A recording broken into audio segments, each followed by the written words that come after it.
کہ ہم نماز نہیں پڑھا کرتے تھے۔ آج جہنم میں جانے کا سبب نماز نہ پڑھنا ہے۔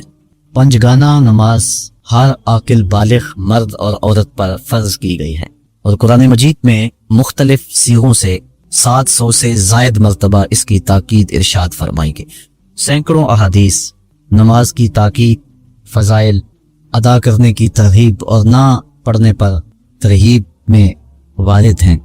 اگر کوئی شخص نماز کا انکار کرتا ہے تو وہ دائرہ اسلام سے خارج ہے، لیکن اگر کوئی سستی کی وجہ سے نماز نہیں پڑھتا، صرف سستی کی وجہ سے نہیں پڑھتا، اللہ کا حکم جانتا ہے، اس کو کہا جائے آؤ نماز کو، تو وہ آگے سے مذاق نہیں کرتا یا نماز کا تمسخر یا استحقار نہیں کرتا، بلکہ بس اپنی سستی کی وجہ سے مسجد میں نہیں آتا۔ جو نماز کو ہلکا جانے، خفیف جانے، وہ بھی دائرہ اسلام سے خارج ہے اور کافر ہے۔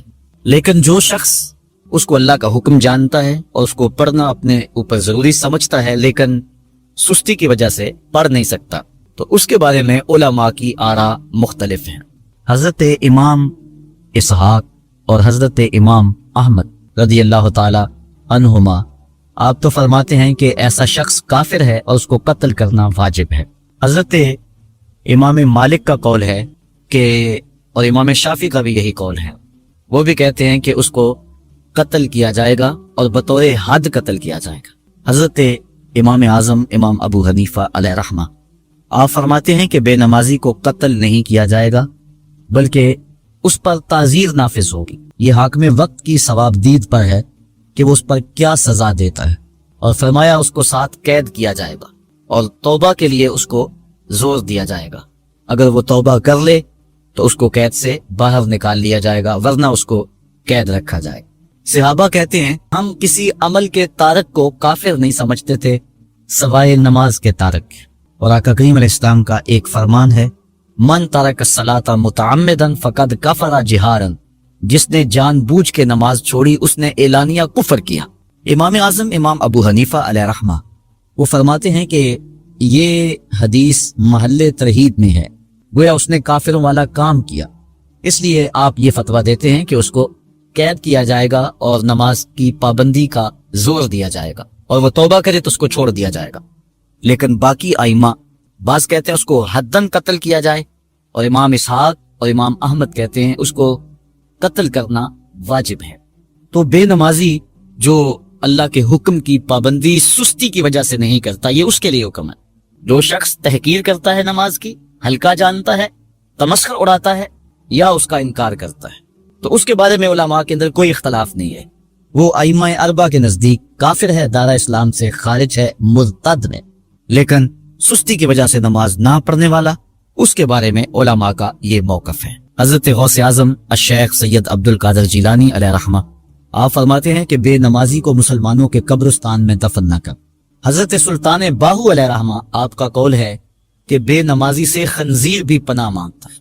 حضرت شیخ سعدی شرازی فرماتے ہیں بے نمازی کو قرض نہ دو، جو اللہ کا قرضہ ادا نہیں کرتا تمہارا قرض کیسے لٹائے گا۔ اب آئیے ہم حضور علیہ السلام کے فرامین دیکھتے ہیں اس حوالے سے۔ حضرت جابر بن عبداللہ انصاری رضی اللہ تعالی عنہ سے مروی ایک روایت جس کو امام ابو داؤد نے روایت کیا، امام نسائی نے روایت کیا، دیگر محدثین نے روایت۔ آقا کریم نے ارشاد فرمایا بین الرجل و بین الکفر ترک الصلاۃ، آدمی اور کفر کے درمیان ترک صلاۃ ہے، یعنی بندہ مومن اور بندہ کافر کے درمیان ترک صلاۃ ہے۔ جو نماز پڑھتا ہے وہ مومن ہے، اور جو نماز نہیں پڑھتا تو وہ کافروں والا کام کرتا ہے، یا دیگر ائمہ کے نزدیک وہ کافر ہے۔ یہ ترہیباً نہیں بلکہ یہ حکم ہے۔